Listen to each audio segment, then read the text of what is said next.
Vamos a hablar de Salvar al Soldado Ryan. Vamos a analizar el guión de una de las películas más importantes de su género y vamos a ver por qué ha marcado tanto en la forma de representar la guerra, tanto en el cine como incluso en los videojuegos que vinieron después. Vamos a ver por qué veteranos de la Segunda Guerra Mundial que vivieron el desembarco en Normandía aseguran que jamás podría haberse rodado tal masacre con tanto realismo y crudeza, y por qué logró ser nominada a 11 Oscars, llevándose 5 estatuillas, incluida la de Mejor Director. Pero no el de Mejor Película, porque ese mismo año se presentaba Shakespeare in Love, producida por Miramax, es decir, Harvey y Bob Weinstein, y se rumorea que el primero inició y propulsó una especie de campaña de desprestigio contra la película de Spielberg, contratando a veteranos que afirmaban precisamente que la película era poco realista, con escenas como esta. ¡Se ceba a mano! ¡Se amartilla y se lanza!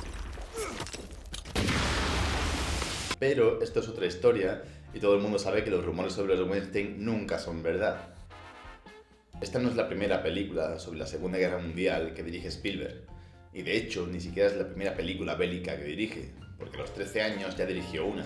A los 13 años, Spielberg, pedazo de... De hecho, antes de rodar Salvar al Soldado Ryan, ya había dirigido obras maestras como Tiburón, El Diablo sobre ruedas, Encuentros en la tercera fase y miles más. Ahora sí, si vamos a analizar la película en profundidad, evidentemente va a haber spoilers, es imposible que no los haya. Así que si no has visto la película todavía, que has tenido como 21 años para verla... 21 años.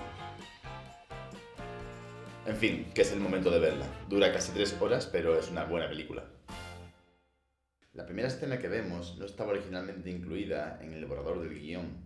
Fue más tarde, a petición expresa de Spielberg, quien tras leerlo decidió que le interesaba tenerla a modo de prólogo para poder enlazarla con el final y crear así un efecto ciclo. Y de esto vamos a hablar más tarde porque es muy interesante cómo lo usan. Y es que lo primero que vemos es esto.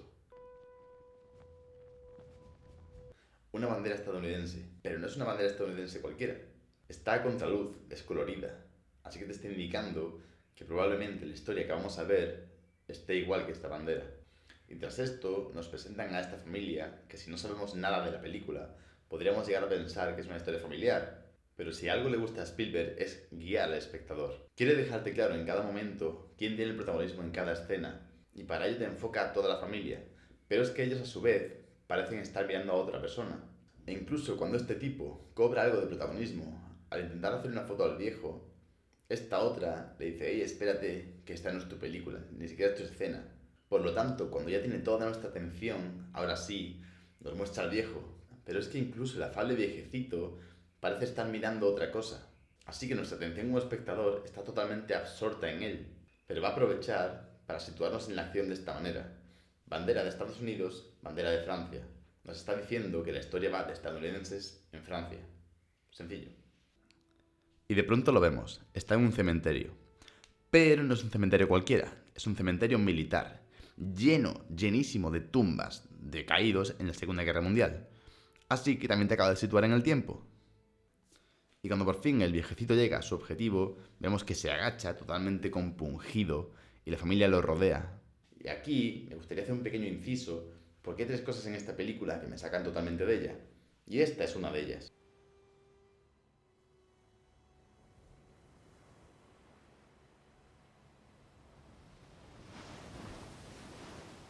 Esta forma de entrar a través de los ojos del viejo nos debería indicar que él está recordando algo que vivió. Pero como sabremos más tarde, Ryan, sí, el viejo es Ryan, es algo que ya debería saber si ha visto la película, no estuvo en esa playa. Él llegó con la división aerotransportada, se tiró en paracaídas. Así que realmente creo que este efecto hace que pierdas mucho la atención. Pero bueno, dejando eso de lado, podemos seguir.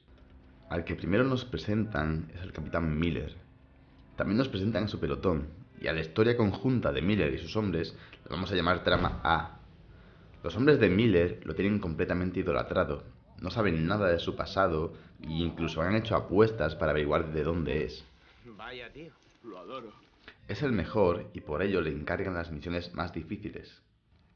Una misión difícil, por eso se la encargaron.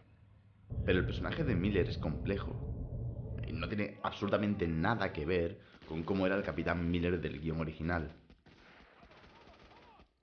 Veamos, estás en 1997 y eres Steven Spielberg y te dan un guión de una película bélica con muchísima acción en la que el protagonista es un tipo duro. Y probablemente las primeras opciones que pasan por tu cabeza sean actores de acción. Y de hecho los actores que primeramente se barajaron para esta película fueron Mel Gibson y Harrison Ford. Que Mel Gibson lo había petado con Braveheart y Harrison Ford ya había trabajado con Spielberg. Pero la elección final fue Tom Hanks. Y Tom Hanks era un actor muy reconocido por sus papeles cómicos, pero también sorprendió a mucha gente cuando hizo de homosexual con SIDA en Filadelfia. Además, en una época, 1990, en que era un completo estigma social. Así que la elección de Tom Hanks para el papel del Capitán Miller ya te está indicando que probablemente no va a ser un tipo duro de acción que se líe a tiros con todo el mundo. En todo momento, Miller se debate entre completar su misión, siendo el soldado que se espera de él que sea y haciendo que sus hombres salgan vivos de la guerra, y por otro, conserva su lado humano, que como él dice... Solo sé que cada vez que mato me siento más lejos de casa. Y con esta misma dicotomía podríamos clasificar a los miembros del pelotón, entre los más humanos, que serían Capalzo, Wade y Horvath, y los más soldados, entre comillas, que serían Jackson, Mellish y Raven. Y de hecho este último será el contrapunto del capitán y quien más le lleve la contraria, porque será quien más requiera del capitán que él sea un soldado. Quiere salir vivo de ahí.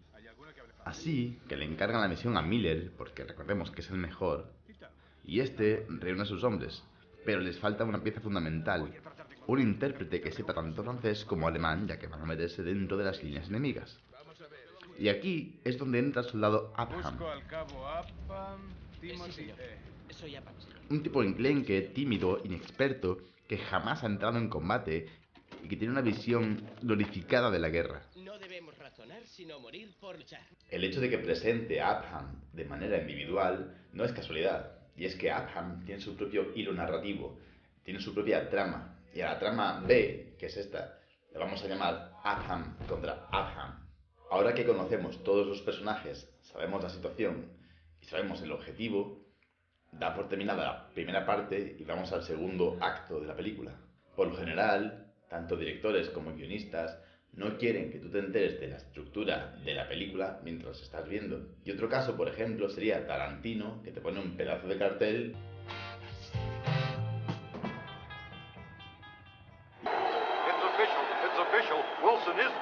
indicándote que estás transicionando al segundo, tercero o cuarto acto. Pero Spielberg lo hace de una manera muy curiosa, y es que te presenta esta escena.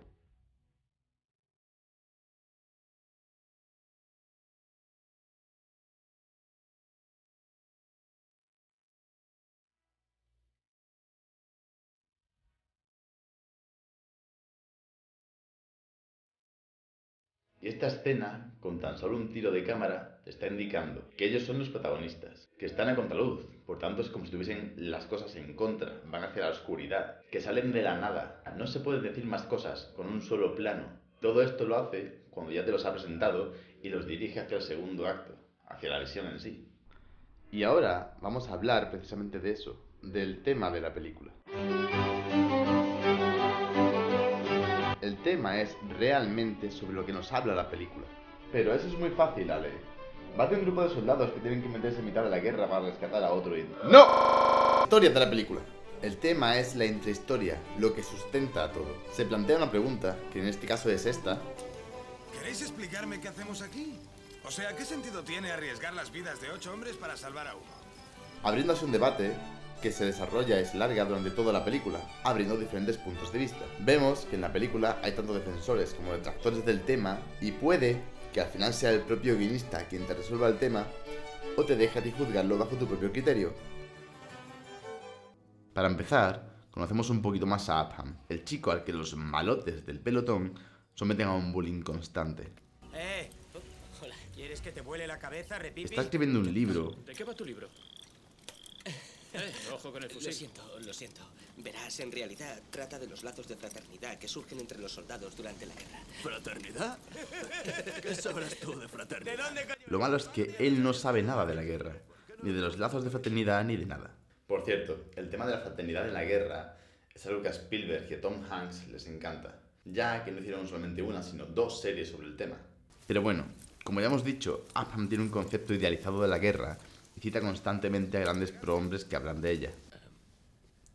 La guerra educa los sentidos, despierta la voluntad, perfecciona la constitución física y enfrenta a los hombres en tan íntima colisión en los momentos críticos que el hombre es la medida del hombre. ¿Recordáis que dije que había personajes más humanos? Pues parece que casualmente estos personajes tienen mayor tendencia a morir. Y el primero de ellos es Caparzo. Cuando esta familia francesa le pide al pelotón que se haga cargo de su hija para que puedan llevarla a un lugar seguro, él, que la niña le recuerda a su sobrina, ¡No puedo! ¡Me recuerda a mi sobrina, señor! es el primero en prestar su ayuda, señalándose como objetivo para un francotirador.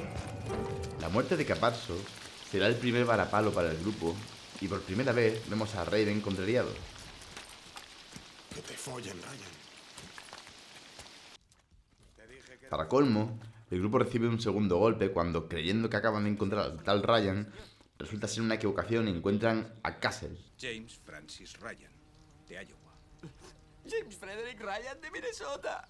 Así que tenemos de nuevo el desánimo del grupo entero, representado por la reacción de Raven. Y es que en este momento, el grupo está bastante pesimista en lo que a encontrar a Ryan se refiere. Y como he dicho antes, el capitán, cuanto más lejos está de conseguir su objetivo, más frágil y humano se siente. ¿Y cómo se representa? Temblando. ¿Qué le pasa en la mano? No lo sé. Empezó en Portsmouth cuando nos llevaron a todos a embarcar. Viene y se va. También aquí tenemos dos elementos importantes. El primero es cómo habla Wade sobre su madre. Dormía de día. Así que solamente podíamos hablar cuando ella llegaba a casa. Se siente arrepentido y solo. ¿Y cómo nos lo representa Spielberg? Aislándolo. Sabía que ella quería saber cómo había pasado el día. Que volvía a casa pronto. Solo para hablar conmigo. Y aún así no me movía, simplemente me hacía el dormido.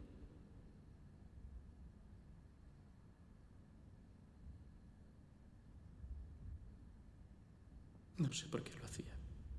Y por otro lado tenemos a Upham, quien de pronto recibe por parte del capitán, a quien adora e idolatra, una estupenda dosis del más crudo realismo. Mi deber como subordinado es sugerirle que esperemos a que llegue a los 1000, señor. Es...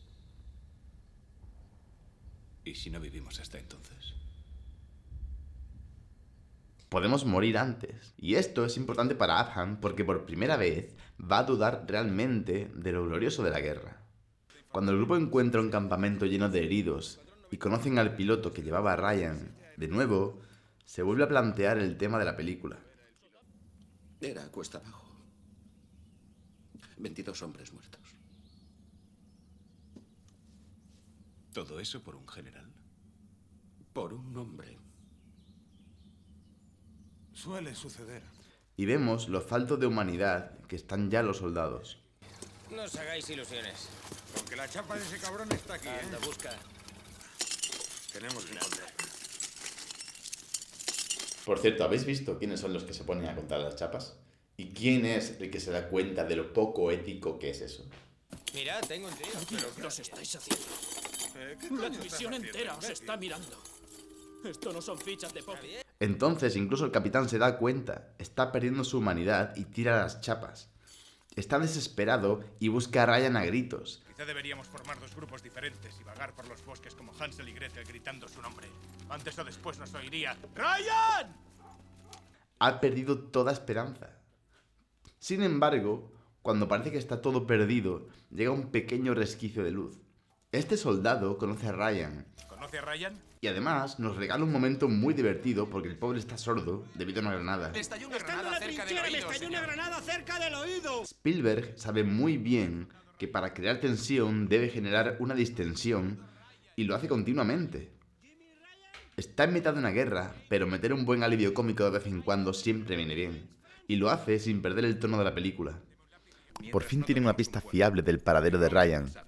Eso le da esperanzas al pelotón, pero entonces todos se dan cuenta. La humanidad del capitán está aflorando. Él tiene dudas y tiene miedo, y eso a sus hombres no les da confianza.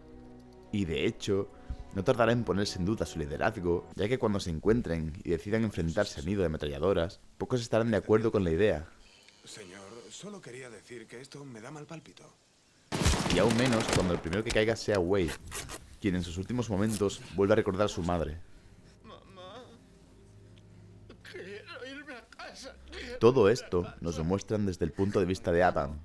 Y cuando finalmente él encuentra esa fraternidad que tanto idealizaba, que tanto añoraba, en un enemigo, y confirme que su capitán puede no ser el soldado glorioso y seguro de sí mismo que se había imaginado... Capitán, esto no es justo.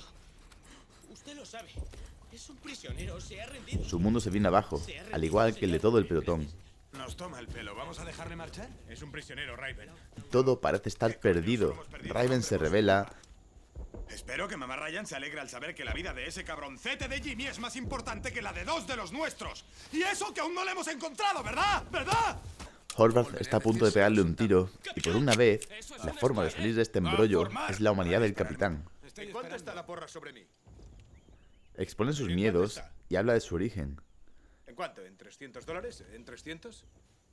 Soy maestro. Él era un simple profesor metido en mitad de una guerra y que tiene miedo a volverse tan insensible a la muerte y perder su lado humano que cuando llegue a su casa su mujer no lo reconozca. A veces me pregunto si he cambiado tanto. Si mi mujer me reconocerá cuando sea que vuelva a su lado. Eso le ha llevado a tomar decisiones erróneas, pero que él creía correctas. Y surte efecto.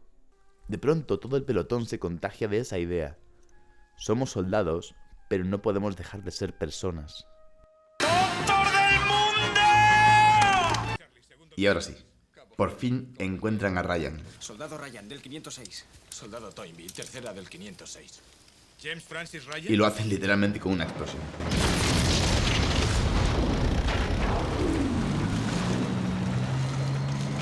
Lo que nadie se espera es que cuando lo encuentran y le ofrecen la posibilidad de volver a casa, Ryan se niega. Yo también tengo mis órdenes, señor, y no incluyen abandonar mi puesto. Y lo hace sacando de nuevo el tema de la película. ¿Por qué yo? Esto no tiene sentido, señor. ¿Por qué? ¿Por qué a mí? ¿Qué he hecho yo para merecerlo? ¿Por qué no otro cualquiera? Todos han combatido tanto como yo. Y también saca otro tema muy importante para otra de nuestras tramas, la fraternidad. Dígale que cuando me encontraron, estaba aquí y estaba con los únicos hermanos que me quedaban. Y que jamás quise abandonarlos. ¿No dije yo ya que Spielberg era un romántico del tema? Así que las cosas han cambiado. Y ahora que todos han aprendido del Capitán Miller que para mantener tu humanidad a veces debes hacer lo correcto y no lo que dicen las órdenes, aceptan un poco mejor luchar en ese pueblo. El grupo, de nuevo, vuelve a estar unido. E incluso Adham parece que está de compadreo con los demás. Pero aún les queda una última prueba que superar y Miller lo sabe. O mejor dicho, su mano lo sabe. Qué raro queda eso. Cuando llega el ejército alemán, son más y están mejor preparados. Enemigo al este. B, carros Tigre, 2. Panzer, 2. Infantería, 50 hombres o más. Ojito, porque aquí llegan los tanques y hacen esto.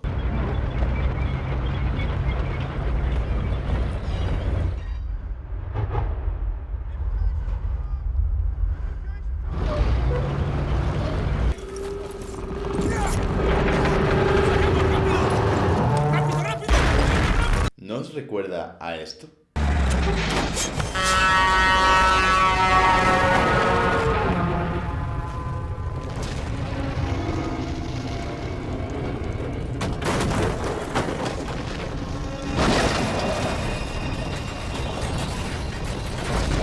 Exacto, en el diálogo sobre ruedas, Spielberg pidió darle al sonido del camión un toque de animales para que sonase orgánico, para que sonase como un gran animal cayendo, derrotado. Y en los tanques de Salvar al Soldado Ryan, el efecto se repite, es el mismo. Parecen grandes animales, parecen dinosaurios, más que tanques. Tienen sonidos orgánicos.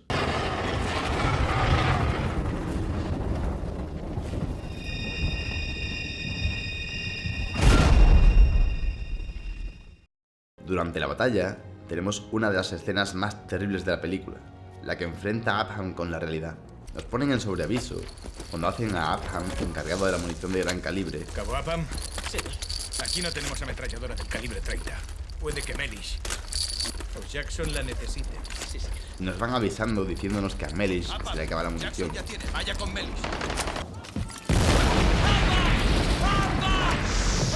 ¡Munición, demonio! Pero cuando llega la hora de la verdad, Upham no es capaz de ir a ayudar a quien ha llegado a considerar casi un hermano.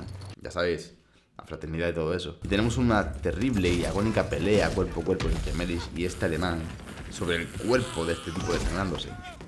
Pero ojo, porque Spielberg siempre piensa en los niños y dice, oye, esto está quedando muy chungo, y mete una pelea lanzándose cascos para aliviar la carga dramática del momento. Y ¡voilá!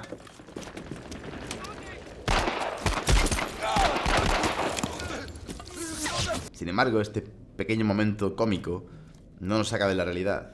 Melis muere y el alemán sobrevive, y no solo eso, baja por la escalera donde se encuentra un Upham derrotado y lo ignora. La resolución de la trama no termina aquí. Cualquiera podría pensar que la trama de Upham acaba así, pero no. Y es que Upham no logra ser un soldado. Pero recordemos que el objetivo de Upham no era ser un soldado, era entender los lazos de fraternidad que unían a los soldados en la guerra. Y para ello debía desmitificar completamente la idea de guerra y crear esos lazos. No los crea con Caparzo, porque es pronto. Los crea un poquito más con Wade, pero ni punto de comparación con los que crea con Melis. Muy bien. Ya ves. Ha entendido de qué van esos lazos de fraternidad y ha entendido que la guerra no es honrosa y gloriosa. Por otro lado, tenemos a Miller, Ryan, Horvath y Raven, quienes se han replegado al Álamo y están a punto de volar el puente. Y aquí llega la segunda de las 3 cosas desconcertantes para mí de esta película. Esto.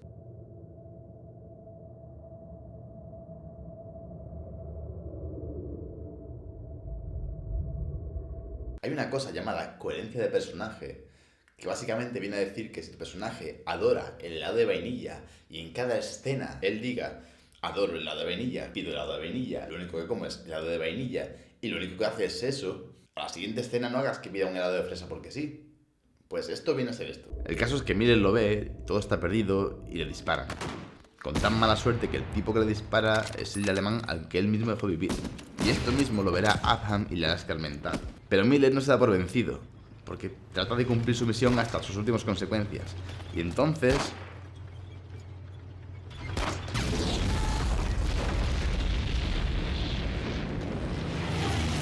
¿es esto un Deus Ex Machina? Bueno, podríamos tener un fantástico e intenso vídeo sobre este concepto, pero aquí está bastante justificado. Realmente el pueblo está asediado por alemanes, también lo quieren los aliados y hay soldados por todas partes, así que imagino que sí, que es normal que ahora aparezca la aviación, por oportuno que parezca. Y ahora sí, asistimos al cierre de nuestra trama B, la de Upham contra Upham.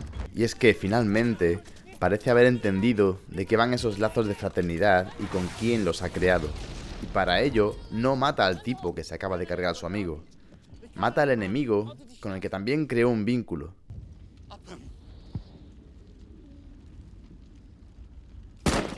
Haciéndonos entender que ha comprendido su error y lo hace después de que este dispara al capitán, para que parezca un poquito menos crudo.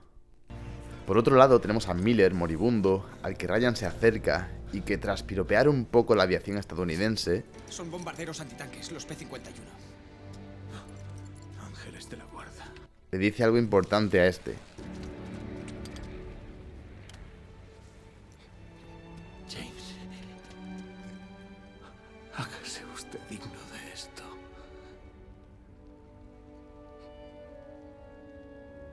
Merezcalo. Acaba de responder a su manera al tema. ¿Cuánto vale la vida de un hombre en la guerra? ¿Por qué Ryan y no cualquiera de los otros? Hay que ganárselo. Hay mucha gente que tacha esta película de súper patriótica y tal. A ver, es que el guionista de esta película, Robert Rodat, también es el guionista de la película El Patriota.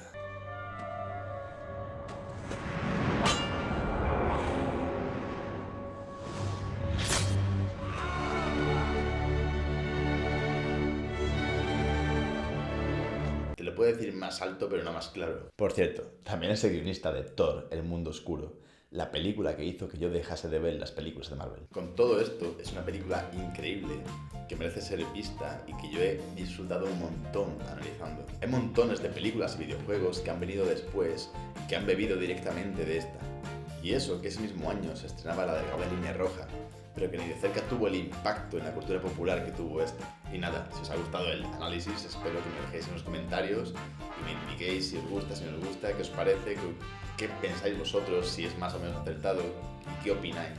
De hecho, esta película se podría analizar muchísimo más, pero he tenido que condensarla mucho en un vídeo porque no quiero que se haga eterno. Si os ha gustado, compartid el vídeo y dadle a me gusta, y si veo que tiene mucha aceptación, seguiré trayendo más vídeos de este tipo y más cositas de guión. Y de esto va la película. Hasta luego.